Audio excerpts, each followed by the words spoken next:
présenter donc, la table ronde sur la santé 2.0, 3.0, nouvelles technologies, quels bénéfices et impacts sur le mental et la bonne santé. Donc, pour ce faire, on va déjà faire un premier tour de table pour que chacun des intervenants puisse se présenter. Donc, je vais vous appeler, vous présenter ce que vous faites également. Et puis ensuite, on passera aux questions que nous avons préparées ensemble pour pouvoir y répondre. Et ensuite, on laissera la parole au public pour qu'ils puissent aussi s'exprimer et poser leurs questions. Alors, on va commencer par Monsieur Didier Ménessier, si vous voulez bien vous présenter et présenter ce que vous faites. Oui, bonjour, bonjour à tous. Merci bien sûr à Espèce de m'inviter. Bon, je connais depuis pas mal de temps l'association et Catherine. Moi, je suis praticien hospitalier militaire avec un parcours un peu particulier parce que j'ai quitté l'hôpital et je suis devenu directeur des systèmes d'information et là depuis peu directeur d'une structure hospitalière et avec un arrière-fond, on va dire, de geekerie. Donc extrêmement axé sur les nouvelles technologies depuis pratiquement les années 2000. Donc voilà, donc c'est pour ça que je vais faire un peu le regard croisé de cette table ronde qui me semble extrêmement intéressante. Merci Didier.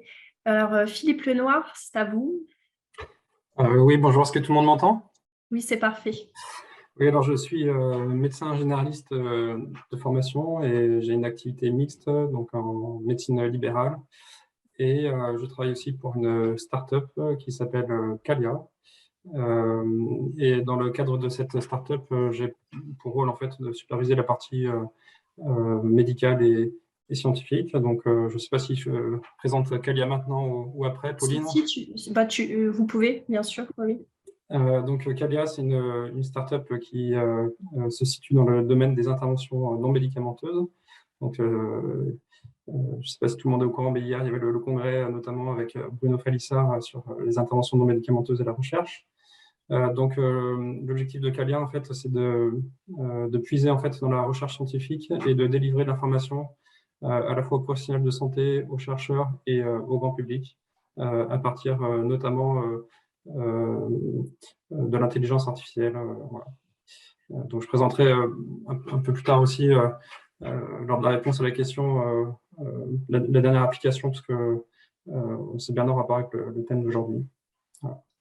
Parfait, merci Philippe. Alors, Monsieur Johan Attal, s'il vous plaît. Oui, bonjour, je suis Johan Attal, cofondateur et CEO de la société MyBrain Technologies. MyBrain, c'est une société dans les neurotechnologies, dans les neurosciences, qui est une société issue de l'Institut du cerveau de la moelle épinière. Alors, chez MyBrain, on développe depuis maintenant presque 8 années plusieurs solutions pour le suivi, la gestion du stress et de l'anxiété, l'entraînement pour gérer son stress et son anxiété, et également une plateforme d'analyse de l'activité cérébrale, mais aussi comportementale. Notre métier, c'est vraiment de faire des intelligences artificielles qui connectent les deux, un monde quantitatif et un monde subjectif, pour travailler sur ces biais cognitifs qu'on peut avoir dans des questionnaires et d'aller chercher de la mesure biologique, la croiser, et d'apporter ça pour les patients, pour personnaliser mieux le soin aussi du point de vue des praticiens, et donc des deux bords, de pouvoir apporter des solutions qui sont voilà, des ponts entre ces deux mondes, du quantitatif et du subjectif, et donc d'apporter une dimension à cette plateforme, peut-être pour donner une vision aussi complémentaire et un éclairage nouveau aux praticiens sur ce qui se passe d'un point de vue de la santé mentale avec différents marqueurs qui sont plutôt nouveaux, c'est-à-dire quels sont les impacts cognitifs, émotionnels, et donc sur plusieurs dimensions du spectre qui est assez peu étudié quand on fait l'étude de la symptomatologie. Voilà, en résumé. Parfait, merci Johan. Alors, on va passer à Monsieur Florian Le Goff, s'il vous plaît. Oui, bonjour. Donc, je suis le président de Kelindi, l'entreprise que j'ai créée avec un médecin, Fabrice Denis. Avant de créer Kelindi, on s'était intéressé notamment à la télésurveillance en oncologie avec un dispositif médical qui a été l'un des premiers à avoir été remboursé. Et en travaillant sur Kelindi, après avoir eu cette aventure dans l'oncologie, on s'est intéressé avec Fabrice à la détection précoce par les patients eux-mêmes, avec des dispositifs utilisés par les patients eux-mêmes, sur deux sujets. Le sujet de la santé mentale au travail, avec donc on a un dispositif qui s'appelle Burnout Advisor, qui est aujourd'hui déployé par des assureurs à destination voilà, d'enquêtes flash de la santé mentale et du bien-être de leurs adhérents, et un autre dispositif qui est assez important, qui s'appelle bonjourmalo.fr, qui est destiné pour tous les jeunes parents à suivre le développement de leurs enfants, notamment, on parlait tout à l'heure de l'autisme, comment on peut aller faire du repérage précoce, qu'est-ce qu'on peut définir un peu comme biomarqueurs, enfin comme marqueurs digitaux des premiers signes d'accroche et qu'est-ce qu'on peut donner comme outil aux parents pour le repérer. C'est un sujet sur lequel on travaille. Et un deuxième sujet qui est le repérage et la gestion du stress, de l'anxiété chez les parents, avec un repérage précoce des dépressions postpartum pour les deux parents. Donc voilà, entreprise qui aujourd'hui 2 ans, 10 salariés et qui s'apprête à, voilà, à annoncer une levée de fonds bientôt. Parfait, merci Florian. Monsieur Vincent Attalin, c'est à vous. Bonjour, vous m'entendez bien? Oui, parfait. Bonjour, alors moi je suis médecin nutritionniste et médecin du sommeil. On a monté il y a quelques années avec mon associé le professeur Avignon un carnet de suivi des maladies chroniques qui a pour but de rendre acteurs les personnes qu'on voit en consultation. Et donc notre credo, c'est vraiment la prise de conscience personnelle pour essayer de changer de comportement. C'est vrai que c'est plus facile de changer de comportement si nos comportements sont en phase avec nos valeurs, les choses qui sont vraiment importantes pour nous. Là, on a mis au point un dernier système qui est assez innovant, une première en France. C'est un outil d'autodiagnostic de la dénutrition dans les hôpitaux de santé. Voilà, il y a une personne sur 2 dans les hôpitaux qui est dénutrie et cet outil permet aux personnes d'évaluer eux-mêmes leur état nutritionnel lorsqu'ils sont à l'hôpital. Voilà, donc j'aurai l'occasion d'en reparler. Merci à tous. Merci Vincent. Monsieur Vincent Berger, s'il vous plaît. Oui, vous m'entendez? Parce que je n'arrive pas à activer ma vidéo. On m'interdit de... On vous entend. Je m'entends mieux. Donc, je suis le fondateur de l'application monbilansportsanté.fr, qui est une application qui est aujourd'hui le socle numérique du dispositif Prescriform en Ile-de-France, entre autres. C'est un dispositif qui facilite la prescription de l'activité physique par les médecins et qui leur met tous les algorithmes de décision des sociétés savantes pour justement déceler et faire du bilan médical préalable à la prise d'une activité physique, que ce soit à des fins thérapeutiques ou pour des pratiques sportives. Face de ce bilan, un véritable check-up qui accompagne le médecin, qui donne au médecin tous les outils et le temps nécessaire pour avoir une écoute à l'égard du patient et développer un bilan qualitatif qui va trouver une véritable valeur ajoutée dans nos structures sportives et dans le tissu associatif sportif français qui s'est engagé au respect des recommandations établies par les médecins en usant de cet outil. Parfait, merci. Alors, on va démarrer sur les petites questions. Donc, on va commencer par Monsieur Johan Attal. Alors, est-ce que vous pouvez nous parler de l'intelligence artificielle et de son intérêt dans la prévention de la santé mentale? Alors, on a plusieurs axes avec lesquels, notamment, on aborde ce sujet chez MyBrain. Le premier axe, c'est déjà de digitaliser, de standardiser un ensemble d'outils qui, dans le monde de la santé mentale, / côté wellness et de l'autre côté psychiatrie, ne sont pas forcément standardisés, disponibles ou digitalisés tout simplement. Il y a toute une partie qui est une démarche de numérisation sur laquelle on va pouvoir obtenir un certain nombre de données et sur lesquelles on va créer des modèles d'intelligence artificielle pour faire du prédictif. Et par-dessus ça, on a d'autres dimensions qui apparaissent de plus en plus fortes depuis ces 5-10 dernières années. C'est l'ensemble des outils connectés ou des outils sur lesquels, toujours dans une démarche de qualité scientifique, on peut connecter des outils sur la santé mentale qui sont soit directement dans le smartphone et sur lesquels on peut aussi créer des modèles d'intelligence artificielle qui croisent les informations subjectives des utilisateurs ou de leur comportement. Et si on va encore un cran au-dessus, on peut carrément aller monitorer avec ces objets connectés différentes modalités physiologiques et donc aller jusqu'à croiser des informations subjectives, comportementales et biophysiologiques, et donc avoir un phénotypage digital qui, lui, avec les outils d'intelligence artificielle disponibles, d'apprentissage statistique, va permettre de créer des modèles de comportement pour faire du prédictif, ou simplement faire du suivi longitudinal, détecter des moments ou prédire des moments on va pouvoir augmenter ou diminuer la détection de niveau d'anxiété aiguë, par exemple, ce genre de choses. Très bien, merci beaucoup. Alors, j'ai une question pour Monsieur Florian Le Goff. Alors, est-ce que vous pouvez nous expliquer la relation qu'on pourrait qualifier de plus honnête entre une machine et un être humain plutôt qu'entre deux êtres humains et qui expliquerait en partie l'intérêt d'un outil numérique dans la prévention de la santé mentale à partir des données personnelles déclarées?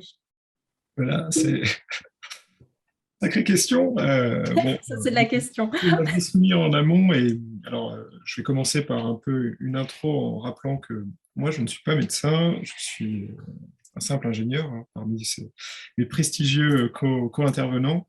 Je ne suis pas avocat non plus, mais par contre, le témoignage que je peux faire, et c'est ce dont on avait parlé en préparant ça, c'est que je viens du monde de l'oncologie, et dans le monde de l'oncologie, notamment la télésurveillance en oncologie, on a évalué un certain nombre de fois, donc maintenant c'est plus un sujet. La dernière publication en référence, c'est une publication d'Ethan Bash qui remonte à 2010, une éternité maintenant, et qui comparait en fait l'incidence ou la gravité des symptômes reportés par les patients versus dans un système de télésurveillance, donc il va poser des questions régulièrement aux patients quand il est à domicile, avec la perception qu'ont les praticiens dans l'exercice clinique des symptômes du même patient, quand ils le voient en consultation ou quand ils l'ont au téléphone.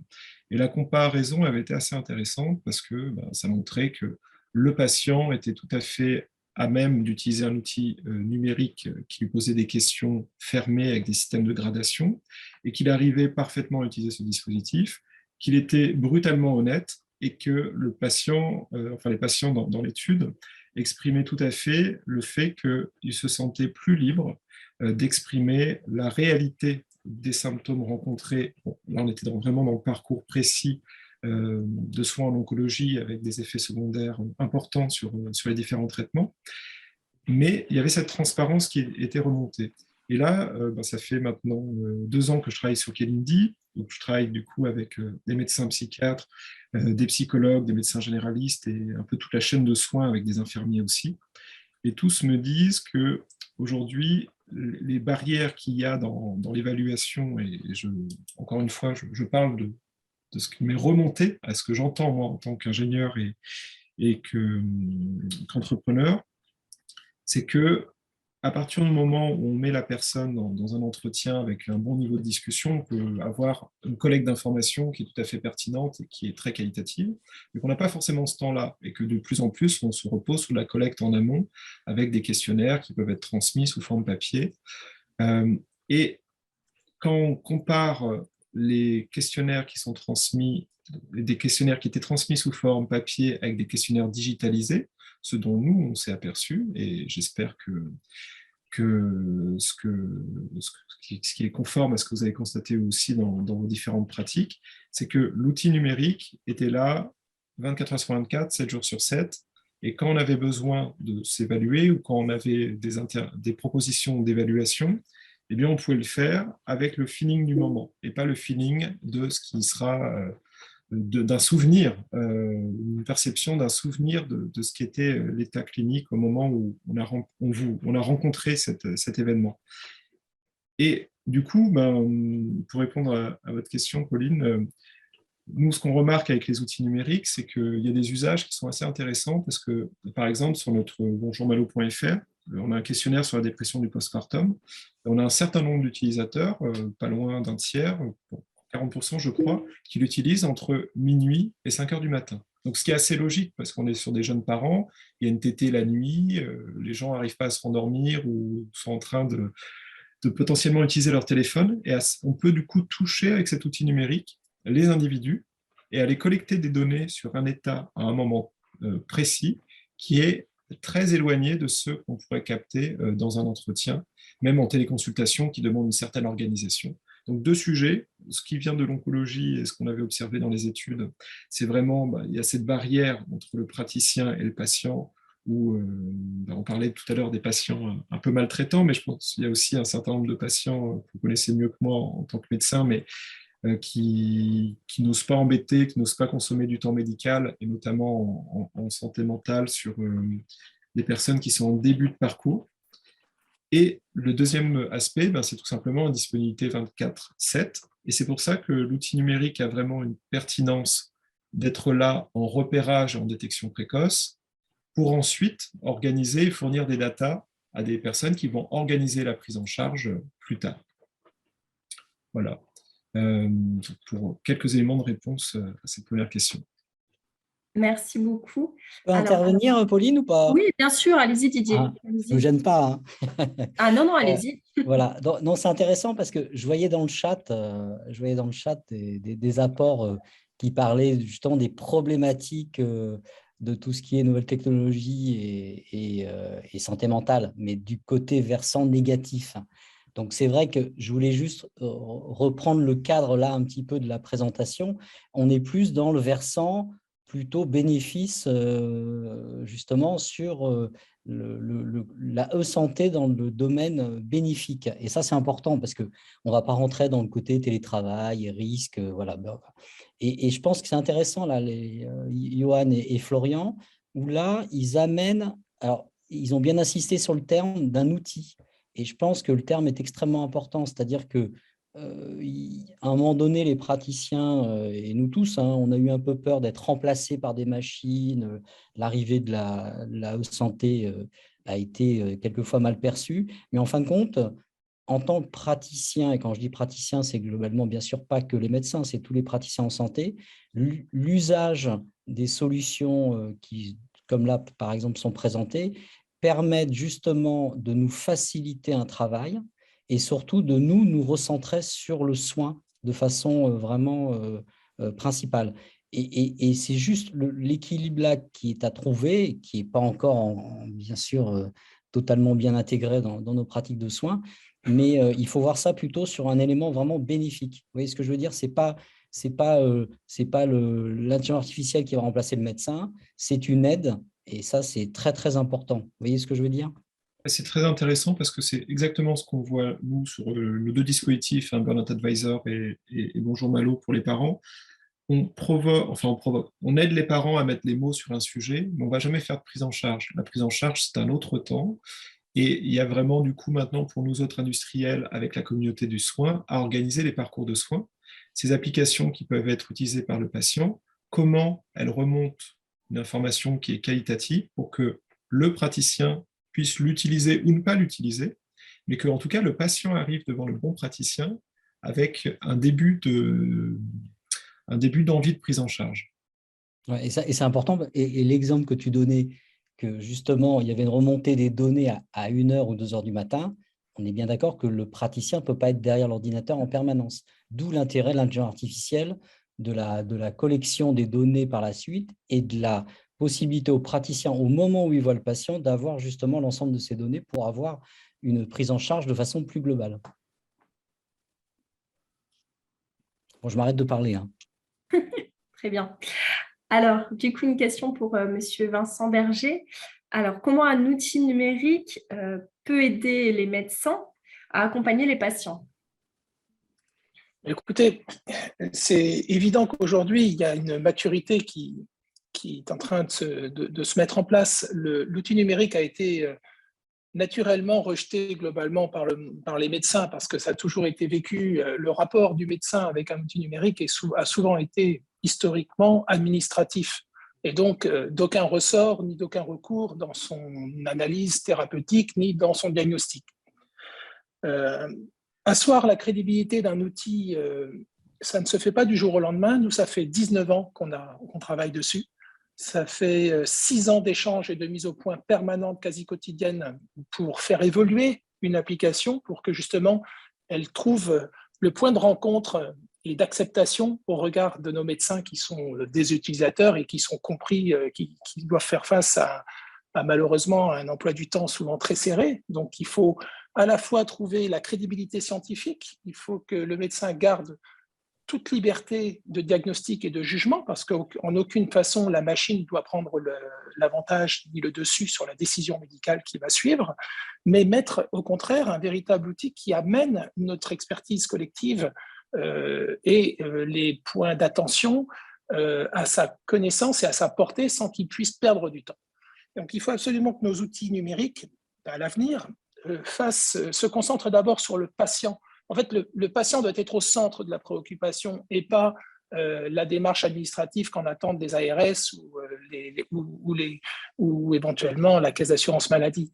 En fait, l'outil numérique c'est un outil, ça veut tout dire. Donc, il faut que nos médecins y trouvent leur compte. Je crois qu'il faut être à l'écoute du médecin prescripteur, il faut être à l'écoute du médecin qui a finalement peu de temps à consacrer et pour lequel on doit absolument offrir un outil pragmatique, rapide, fiable, déontologique, c'est-à-dire aussi faire attention et veiller à ce que, bien évidemment, les données soient sanctuarisées, mais qu'elles soient surtout protégées et que la souveraineté de ces données soit protégée. Ça, je pense que c'est quelque chose d'essentiel pour qu'on s'interdise à la fois toute utilisation détournée de cette information, mais qu'elle soit au contraire mise au service de notre recherche épidémiologique, parce qu'en effet, le numérique et nos outils sont aussi la meilleure mesure à terme, je dis bien à terme, de notre système de santé, de nos soins et de la qualité de nos soins, puisque finalement, la collecte de l'information, qu'elle soit en amont, pendant ou en aval, va nous permettre aussi de suivre dans le temps l'évolution des bonnes pratiques et faire ressortir les best pratiques, et ça dans un sens, dans la démarche scientifique des choses et pas commerciale. Donc, je crois qu'en effet, le numérique est à son début dans le monde médical. Nous, je sais qu'aujourd'hui, on a plus de 600 médecins maintenant qui s'y réfèrent quotidiennement et qui l'utilisent, qu'ils soient en hôpitaux, en clinique, en libéral et je crois que ça, c'est déjà la première démonstration, c'est cette rencontre, cette acceptation.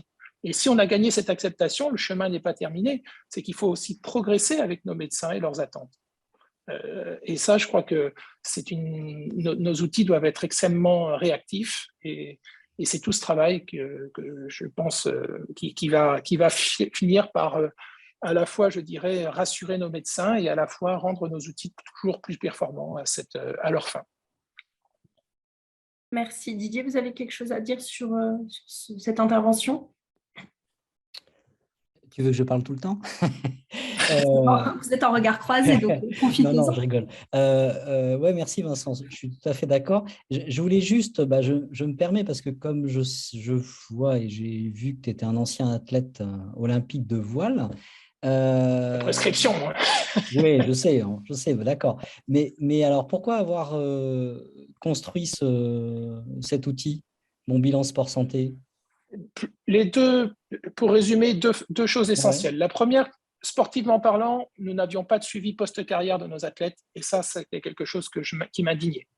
On peut porter très haut les couleurs de la France, mais nous abandonner, nous, complètement post-carrière, c'est un vrai scandale, surtout que pendant notre carrière, c'est de la bobologie. Nos vrais problèmes, c'est quand on a 45, 55 ans, quand on est loin des micros, loin des caméras, il y a des problématiques d'ego, on a des problématiques de dépression, l'athlète n'a plus forcément la place qu'il avait dans la société au moment de sa carrière sportive, et donc ça amène à des déchéances qui sont absolument remarquables et bien regrettables. La deuxième, c'est que je trouve que le sport, d'abord, l'activité physique en soi est devenue indispensable et incontournable pour notre système de santé à venir, et donc il est bien évident que l'immobilité, la sédentarité qui s'est accrue, plus le croisement de la pyramide des âges, nous force à changer notre attitude face à l'activité physique, que c'est un véritable remède. Et je trouve que le sport a l'énorme avantage de détourner les facteurs anxiogènes d'un dépistage fait et d'une prévention primaire qui peut être valorisée et trouver une valeur ajoutée qui va trouver sa mise en place et toute son utilisation au sein de nos organisations sportives chargées d'accueillir les patients, qu'ils soient en ALD ou que ce soit des patients sédentaires pour lesquels l'activité physique serait très profitable. Et donc là, on agit un peu sur les deux volets, c'est-à-dire réussir à ce que le regard de nos activités physiques et de nos clubs ne soit plus tourné sur l'élitisme, mais sur l'activité physique pour tous, et faire en sorte qu'ils s'engagent à respecter l'engagement des médecins qui vont eux-mêmes prendre du temps à faire un vrai bilan médical préventif. Et Eric, maintenant, s'est rodé à cet exercice et je l'en félicite. Mais il est clair que c'est donnant-donnant. C'est une relation de confiance. Il faut que notre médecin change il faut que le rapport entre le patient et le médecin soit plus anxiogène, que ce soit plus un rapport de curatif, mais un rapport de conseiller quelque part avec son client, dans lequel le patient est en demande et où le médecin va avoir de l'empathie. Alors, bien évidemment, ce temps qui est lié à cette empathie ne peut pas être concédé si on ne lui facilite pas la tâche, si on ne l'aiguille pas et si on ne lui facilite pas l'accès à des outils qui vont bien évidemment l'épauler dans cette démarche. Alors, si je peux intervenir, puisque tu m'as dit bonjour, Vincent, et je te renvoie ce bonjour. Quand on fait un Mon Bilan Sport Santé à la maison des soignants, avec un soignant qui vient nous voir pour savoir comment il pourrait améliorer sa santé, nous, on l'a fait à deux, là. Donc, les fois où je l'ai fait, on était toujours deux. Hein. C'était un médecin du sport et moi en nutrition. Et globalement, ça nous prenait 1 heure par patient. Alors, ce n'était pas de remplir forcément ta fiche ou ton dossier, puisque on le remplissait avec lui au fil de l'eau. Il l'avait déjà rempli avant, bien sûr. Mais la discussion, une fois qu'on est parti là-dessus, elle est très longue, parce qu'en fait, on interroge l'entièreté de sa santé et on doit répondre à l'entièreté des problématiques liées à son dossier. Donc, c'est très intéressant, ça dure au moins 1 heure. La problématique, c'est que la médecine française n'a pas prévu dans ses cotations la prévention et qu'à 25 € la séance de 15 minutes, on est incapable de se lancer systématiquement dans sa patientèle à faire des choses comme ça. Donc, ça va très bien dans un cadre associatif comme SPS, puisqu'on fait ça de façon gracieuse et expérimentale pour le déployer. Mais il faut vraiment que l'État s'empare de ce type de nouvelle médecine, c'est-à-dire conseiller en santé et non pas conseiller en soins ou médecin. Un médecin conseiller en santé, ça serait une évolution professionnelle très intéressante, puisqu'on sortirait du soin, on serait dans la prévention totale et on serait des experts de la prévention avec des outils adaptés et du temps adapté. Et là, ça serait génial. Donc, il y a tout ce travail à faire pour mettre en avant ce type d'outils. Et aussi, je voulais vous dire que dans un cabinet de médecine généraliste, à 15 minutes la séance, je peux vous dire qu'ouvrir un ordinateur, se caler dessus, c'est compliqué. Il faut vraiment penser aux assistants médicaux. Actuellement, nous avons des assistants médicaux qui viennent nous épauler. Et ils ne demandent qu'à faire des choses nouvelles et à s'intéresser au dossier. Donc moi, je trouve que tout ce que vous faites, ça serait très bien qu'en amont, le patient arrive dans un cabinet, que l'assistant médical pose des questions et choisisse le logiciel, un de vos logiciels, pour rentrer dedans les données plus intéressantes pour le patient ce jour-là, et que quand il arrive dans mon cabinet, le dossier a été rempli et que je n'ai plus qu'à réfléchir. Parce que globalement, notre temps à nous n'a de la valeur que quand il est sur le diagnostic, quand on fait du soin. Et plus on nous a mâché le boulot en avant, plus on est efficace et plus on fait du bon boulot. Donc, les assistants médicaux, pensez à eux, parce qu'eux, ce seront bientôt vos interlocuteurs, plus que le médecin qui n'a pas toujours du temps à donner.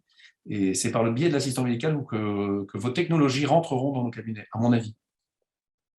C'est exactement ce qu'on fait et c'est en effet une des pistes sur lesquelles c'est mis en application dans le système hospitalier notamment. Ça marche très bien comme ça. En revanche, sur la partie prise en charge, et là c'est important de le comprendre, les acteurs économiques et les entreprises sont concernés de plus en plus par l'état de santé des collaborateurs qui les entourent, qui sont dans leurs équipes, ou voire de l'état de santé même de toute la population qui les entoure. Et l'épisode du Covid que nous avons rencontré récemment a montré qu'une entreprise pouvait devenir vulnérable, on pouvait lui couper les vivres, on pouvait l'arrêter si la résilience de la population autour d'elle n'était pas suffisante. Donc, bien évidemment, le tissu économique est impacté et il n'y a pas seulement la caisse d'assurance maladie pour prendre en charge cet examen préventif et cette démarche empathique de la part des médecins vers le patient.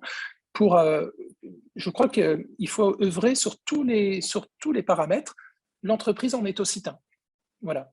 Donc, Eric, je m'efforce à valoriser justement l'implication des médecins et ce temps qui est pris et consacré à cette écoute qui est nécessaire. Tout à fait. On pourrait aussi penser par exemple que les mutuelles actuellement, qui adorent offrir des consultations typiques sur des choses, soient vos vecteurs de diffusion et offrent aux patients une étude spécifique sur un de vos outils et que quand il arrive chez le médecin, il y a une facturation différente par la mutuelle. C'est des choses à développer à mon avis. Ouais, je pense que les mutuelles sont une fausse piste. Les mutuelles n'ont pas ce genre de tarif elles n'ont pas prévu ce genre d'exercice dans leurs tarifs. Et si elles devaient l'intégrer, ça rajouterait énormément à leur tarif annuel. Donc, elles utilisent l'activité physique à des fins justement de communication, parce que c'est très facile d'en parler. Mais par contre, elles sont très, très, très, très peu et sous conditions très extrêmes pour pouvoir le prendre en charge effectivement. Et le sujet, effectivement, par contre, il y a un sujet d'une prise en charge de ce type d'application qui, aujourd'hui, on prend en charge les dispositifs médicaux comme une attelle ou d'autres. Effectivement, il y a un premier niveau, l'idéal, nous, on dit qu'il faut être au contact de plus d'individus possible pour essayer de d'aller chercher toutes les personnes qui sont un peu en attente d'aller consulter. Donc, il y a des outils pour ça. Il y a des outils pour faire des diagnostics, des bilans personnalisés. C'est une chose qui doivent toujours être confirmés par un professionnel.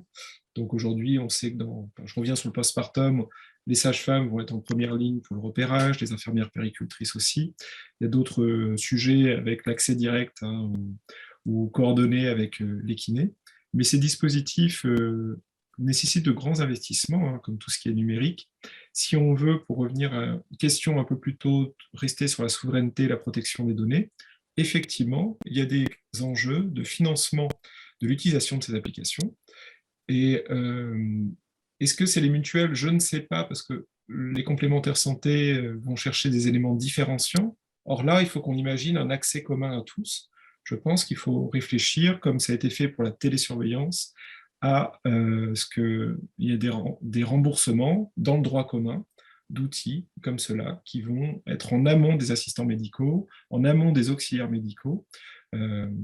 Et c'est plutôt sur une dépense assurance maladie qu'un remboursement par l'assureur ou un financement par les complémentaires santé qui effectivement aujourd'hui en ce moment ont des gros problèmes de modèle économique et sont à la chasse aux euros sur la partie complémentaire santé.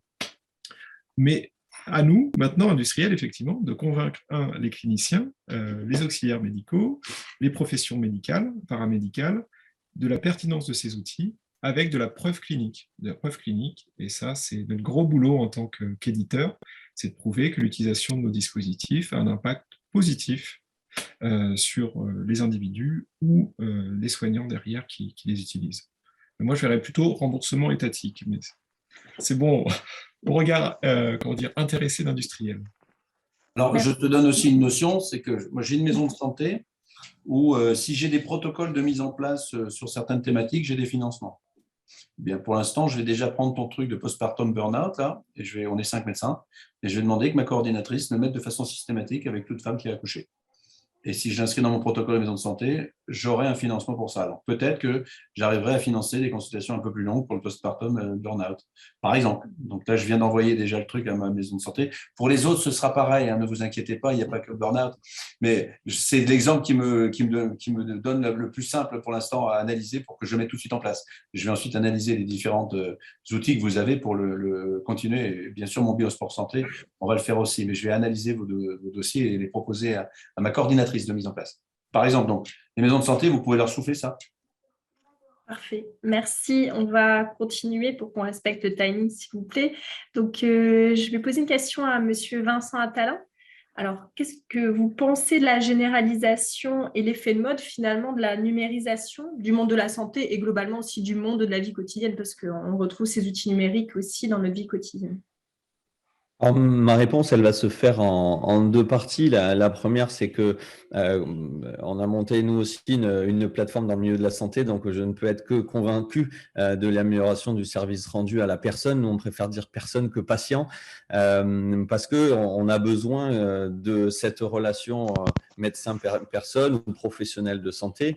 Je rejoins aussi le fait qu'il y a besoin de cette validation scientifique. Et nous, on vient de faire une thèse de médecine. Hop, vous la voyez pas trop là. Elle est là, elle est blanc. Mais une thèse justement qui évaluait en fait c'est l'exploration de l'expérience et du ressenti des personnes obèses et en surpoids concernant notre outil qui est Avitam.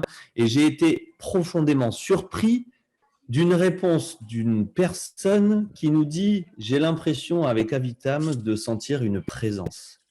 Alors là, j'ai été sur le je ne sais pas quoi, mais comment un outil numérique peut être une présence? Mais en fait, je crois qu'on aime un peu trop en tant que professionnel de santé être au centre des débats. Et je crois qu'il y a aussi la possibilité en tant que professionnel de santé de laisser de la place à beaucoup d'outils, une personne parlait du dispositif Azalée, des assistants médicaux. Et je crois qu'il faut aussi en tant que médecin et en tant que professionnel un peu savoir s'aider de tout ça. Ah, il y a quelqu'un qui parlait. Et donc, cette notion de rendre la personne actrice de sa prise en charge et d'être accompagnée par finalement tout ce tissu qui s'inscrit autour d'elle. On est beaucoup dans la relation consultation, mais de plus en plus de financement. On en a parlé tout à l'heure, il y a les hôpitaux de jour qui se mettent à voir le jour. Et nous, par exemple, on a mis en place des systèmes de mise en place du sport sur ordonnance avec des mutuelles. Donc là aussi, les mutuelles investissent la prévention et la mise en place de systèmes de santé. Alors, mon autre partie de réponse, c'est qu'en tant que médecin nutritionniste et en tant que médecin du sommeil, on a mis en place, bien sûr, des programmes de santé pour que les personnes puissent comprendre en profondeur d'où vient leur problème de poids ou leur problème de sommeil. C'est-à-dire qu'au lieu de dire, alors c'est toujours l'exemple que je prends, au lieu de dire arrêtez de manger du chocolat, on va essayer de comprendre pourquoi les gens ont envie de manger du chocolat. Et si je demande à toutes les personnes de me dire, là, qui sont dans l'assistance, combien de fois vous avez pensé à un éléphant rose sur la semaine dernière, les gens vont me dire, bah non, on n'a pas pensé à un éléphant rose. On est d'accord? Maintenant, je vous interdis à tous de penser à un éléphant rose. Qu'est-ce qui va se passer? Vous allez penser à un éléphant rose. C'est pareil avec le chocolat, avec les chips. Donc, au lieu de dire aux gens ce qu'il faut manger, il faut essayer de comprendre pourquoi ils ont ces envies de manger. C'est la même chose pour le sommeil et pour toutes les 4 dimensions du mode de vie qui sont la nutrition, l'activité physique, le sommeil et la gestion des émotions. Et là, c'est un petit peu le coup de gueule du médecin qui fait de la nutrition et du sommeil, c'est que les personnes sont à la recherche d'applications qui vont leur dire quoi faire et quand le faire. Et ça, c'est terrible.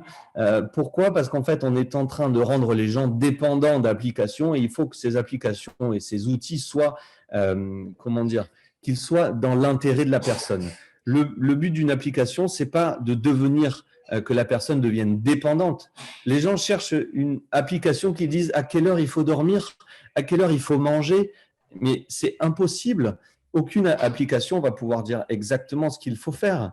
Et ça, c'est un petit peu dangereux parce que je vous annonce que dans quelques mois ou quelques années, il y a une application qui va nous dire quand aller aux toilettes pour faire pipi. C'est normal et on va y arriver. On va y arriver parce que les gens sont à la recherche d'une application qui sait tout. Or, il faut que ces applications soient là pour aider les personnes, qu'elles comprennent leur mode de vie, qu'elles comprennent leur santé pour pouvoir changer de comportement. Et changer ce comportement permet d'améliorer la santé sur le long terme. Voilà. Donc, à la fois une réponse positive et aussi un petit coup de gueule sur certaines choses qui sont en train de sortir et qui peuvent être un peu à l'encontre de la bienséance. Nous, par exemple, en nutrition, 99,999% des personnes qui viennent nous voir ne savent même pas où se situe la faim dans leur corps. Ils ont 150 000 applications sur leur smartphone leur disant combien de calories ils mangent, combien ils doivent en manger, à quelle heure ils doivent dormir. Ils ne savent même pas où la faim est dans le corps. Voilà. Donc, si vous voulez vous poser la question et que vous ne savez pas où est la faim dans votre corps, vous pouvez trouver la solution sur tout ce qu'on a mis en place. Et le plus important, c'est vraiment l'écoute de soi et que ça soit pertinent. Voilà, je vous remercie. Merci Vincent. Pardon, vas-y Catherine. C'est normal qu'on ait envie de chocolat maintenant, Vincent?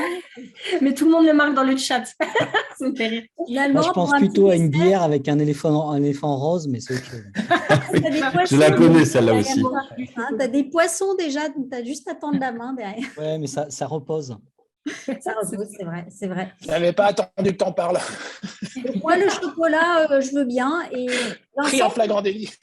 Vincent, depuis tout à l'heure, tu ne sais pas que tu es revenu à l'écran, mais on te voit en train de manger. Donc, Ah ben voilà. Voilà. Je n'avais pas mangé avant. Bon, je trouve que la table ronde est extrêmement agitée. Bon appétit. Mais pour en revenir à la toxicité des différents outils, avant qu'Internet n'existe, nous avions des grands docteurs qui nous écrivaient des grands livres sur la nourriture et comment il fallait faire pour bien maigrir et qui ont peut-être sauvé des gens, mais ont emmené d'autres à la catastrophe. Ce qui veut dire que chaque outil a ses qualités jusqu'à une certaine limite. Et à un moment, il devient toxique. C'était la discussion de notre confrère de tout à l'heure qui disait « mais vous n'abordez pas la toxicité d'Internet ». Tu viens d'en faire l'exemple, c'est-à-dire que il va y avoir des outils qui sont pertinents, mais même un outil pertinent mené à son paroxysme pourraient devenir toxiques. Et il y a des outils qui vont être mis qui sont toxiques d'emblée, etc. C'est un peu comme la nourriture. Hein. La nourriture, c'est bon jusqu'à une certaine limite. Au-dessus, on devient obèse ou malade. Et quand on mange des choses qui ne sont pas bonnes, on devient tout de suite malade. On peut faire le parallèle entre la nutrition et ce qu'on vient de dire sur l'ensemble de l'Internet. Hein. Mais pour l'instant, aujourd'hui, on a abordé le sujet des choses positives, qui vont être positives jusqu'au bout et qui, espérons, ne feront pas créer des addictions à nos patients. Et donc, vos 5 applis en font partie. Et donc, j'ai renvoyé un SMS à ma coordinatrice en lui disant « Tu me les prends tous et on va tous faire une expérimentation de les mettre en place directement dans notre cabinet à partir de la prochaine réunion. » Donc, voilà, par exemple, une capacité qu'on aurait à utiliser vos applis, c'est-à-dire que si vous vous réunissez tous les 5 et que vous sortiez un flyer tous les 5 de l'intérêt de vos applis dans une maison de santé ou dans un groupe de santé d'un territoire, eh bien, vos 5 applis, elles seraient prises toutes ensemble et non pas une par une avec 5 coms différentes. Par exemple. Voilà. J'ai une appli aussi, c'est possible? Non, je rigole. Pardon? Non. Je dis j'ai une appli aussi, mais je rigole. Si tu veux, non, mais vous réunissez-vous. Non, mais c'est intéressant ce truc 2.0, 3.0, parce que malgré tout, on arrive à réunir des gens, je ne sais pas, ils doivent se croiser sur d'autres plateaux, mais nous, c'est la première fois qu'on les croise tous ensemble. Et tous ensemble, vous avez tous la même démarche de vouloir rentrer dans le monde de la santé et d'être utile à la population. Ben, mon Dieu, mettez-vous tous ensemble en même temps, faites la même communication en même temps et postez à chaque fois le même truc. On se sert dans la carte des 5 propositions. Il y aura toujours un qui sera pris par l'autre, etc. Mais au moins, les gens auraient connaissance en même temps de tout ce que vous faites tous en même temps. Ça, c'est de la bonne com. Alors, Eric, pour rebondir sur ce que tu dis par rapport au bouquin, effectivement, il y a toujours eu des conseils sur la santé. En revanche, ce qui est aujourd'hui dangereux, c'est que les outils passent par le smartphone, qui est addictif et qui, aujourd'hui, est dans notre quotidien. On ne sait plus s'en passer. Il nous suit jusqu'aux toilettes quand même. Donc, c'est ça le danger, en fait, par rapport à un bouquin qu'on va lire et qu'on va poser sur une étagère. Le smartphone, en revanche, on a tout le temps les notifications qui nous harcèlent. Et c'est bien ça le danger. Je pense que c'est dans ce contexte que Vincent nous a éclairé sur les dangers du numérique. Bon, on va continuer parce que sinon, on ne va pas respecter les délais. Donc, je vais passer à Philippe Lenoir. Donc, petite question pour vous. Comment la science peut-elle protéger les patients et les praticiens par rapport à la diversité de l'offre santé numérique? Alors, déjà, merci de m'avoir invité, merci Pauline et merci SPS. Du coup, oui, en fait, je vais parler un petit peu de l'appli qu'on sort prochainement lundi, pour tout vous dire. Dans le cadre de cette application, en fait, j'ai regardé un petit peu les revues systématiques sur la littérature scientifique de tout ce qui est application numérique dédiée à la santé, surtout la santé mentale, au bien-être, etc. Et en fait, sur une revue systématique récente de 2020, avait été répertoriées toutes les apps, que ce soit sur Android ou sur l'Apple Store, qui étaient dédiées justement à la santé mentale. Et en fait, ça a été les chercheurs avaient comparé en fait pour regarder quelles étaient les applications qui avaient été étudiées dans la science. Et en fait, au final, très peu. Il y avait beaucoup d'applications qui existaient sur le marché qui ne contenaient pas en fait des ingrédients qui sont, on va dire entre guillemets, evidence-based. Donc ça veut dire que beaucoup de personnes en fait utilisent des applications qui n'ont finalement pas été testées, ce pourquoi elles sont faites en fait. Hein, voilà. Donc ça c'était la première chose. Et après, pour plus globalement, nous côté Calia, là, on est en train de sortir une application. Alors je ne sais pas si les médecins connaissent. Antibioclic, c'est on va dire une application web et mobile, il me semble aussi, pour vous dire quel antibiotique prescrire dans quel contexte, en fait, selon la problématique. Et donc, c'est une application qui est très rapide, en fait, en 2-3 clics, on sait exactement quoi prescrire. Et bien là, en fait, c'est un peu la même chose, mais dans le domaine des interventions non médicamenteuses. Donc, vous tapez, par exemple, migraine, et en fait, vous avez déjà toutes les recommandations en termes d'hygiène de vie. Donc, c'est une application qui est dédiée vraiment aux professionnels de santé et pas au grand public. Donc, Vincent Atala tout à l'heure disait qu'effectivement, il faut peut-être éviter de faire des injonctions trop précises. Donc là, on est vraiment dans le contexte du professionnel de santé. Donc, les recommandations en termes d'hygiène de vie, pour la migraine, vous avez des recommandations nutritionnelles. Il y en a aussi sur le stress, ce que peut-être tout le monde ne sait pas. Voilà. Et puis, vous avez aussi un classement des différentes interventions non médicamenteuses, que ce soit des compléments alimentaires, de l'aromathérapie, que ce soit des interventions psychologiques, des outils numériques. Donc un classement par niveau d'efficacité, un classement par niveau de preuve scientifique et un classement qui intègre les deux, on l'a appelé le Calia Score, et aussi un classement par niveau de recommandation des sociétés savantes. Donc c'est vraiment une application qui, en un coup d'œil, peut donner en fait une liste on va dire de propositions non médicamenteuses aux patients, hein, pour compléter en fait les prises en charge médicamenteuses. Une fois qu'on a sélectionné, par exemple, au hasard, coenzyme Q10 pour la migraine, on arrive sur une fiche en fait qui délivre à la fois une monographie en termes de sécurité d'usage, où vous avez les contre-indications, les effets secondaires, etc., la compatibilité avec la grossesse, avec les médicaments, etc., l'allaitement.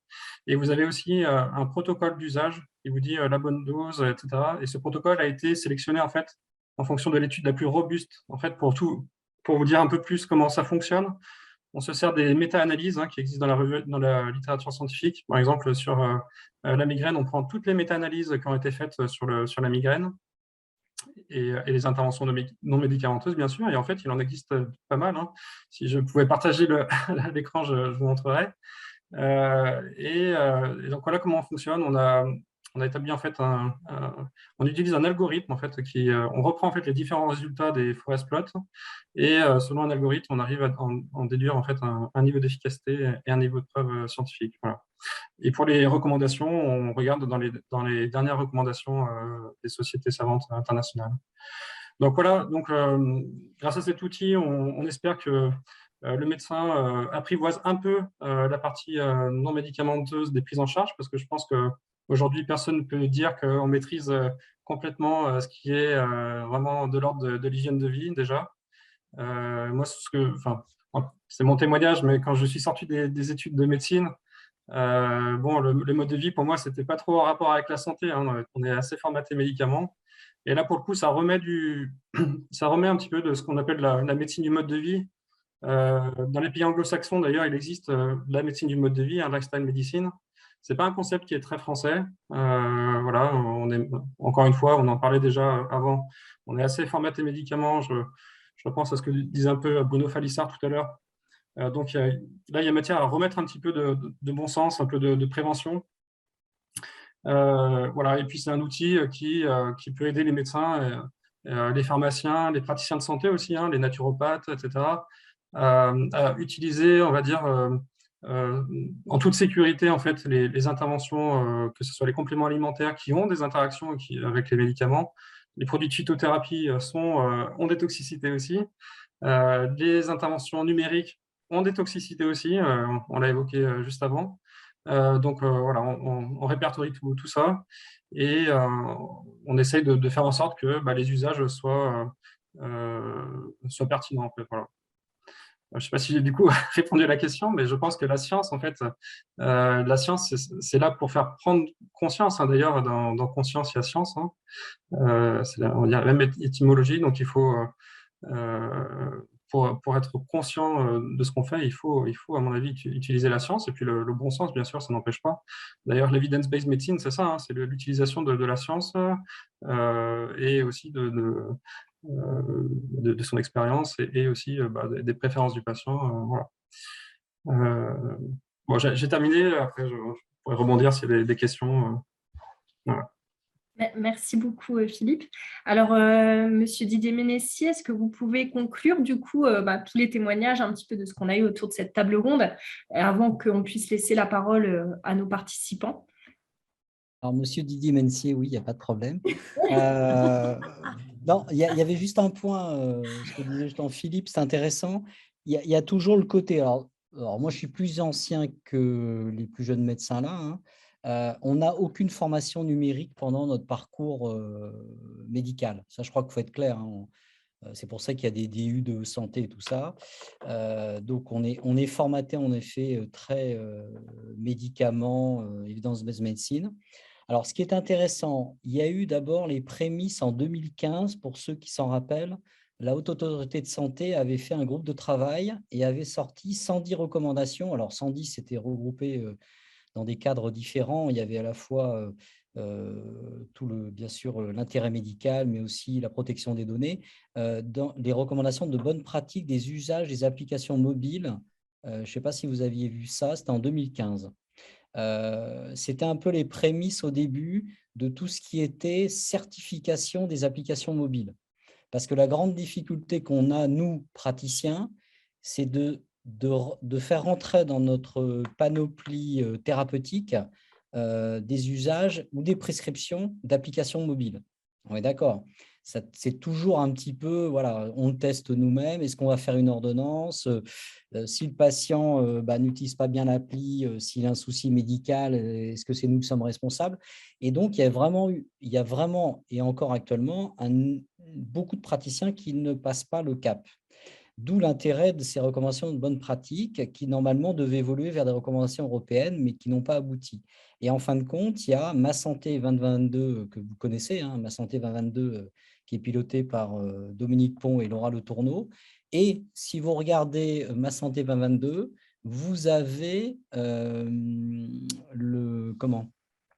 l'interface, l'espace numérique de santé, l'espace numérique de santé normalement de n'importe quel patient. Et dans cet espace numérique de santé, en bas à droite, vous avez justement le store santé.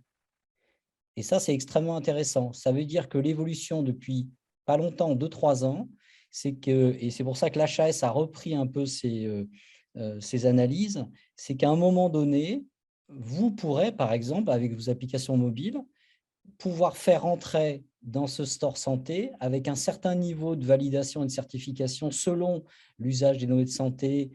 Si c'est, bien sûr, je ne parle pas des dispositifs médicaux, mais après, vous pouvez avoir des validations et des certifications au niveau ODM. Et à partir de là, ça permettra, je pense, d'ouvrir la porte beaucoup plus facilement de l'usage numérique pour les patients. Parce que nous, praticiens, on aura, selon les pathologies, des applications mobiles certifiées. Et à ce moment-là, ce n'est plus du tout pareil. C'est un peu comme si ça rentrait dans le Vidal, on est d'accord. Et ça, je pense que c'est un point extrêmement important. Et ça, moi, je sais que j'ai justement une IRL avec le Club Digital et j'ai Dominique Pont que je vais interviewer là, prochainement. Ça devrait aboutir normalement d'ici, je pense, un an et demi, d'après moi. D'accord. Donc, vous voyez, ce qui va permettre aux praticiens de vraiment s'approprier la prescription, je dis bien la prescription, de l'usage d'applications mobiles pour leurs patients. Et ça va être vraiment un bond en avant énorme.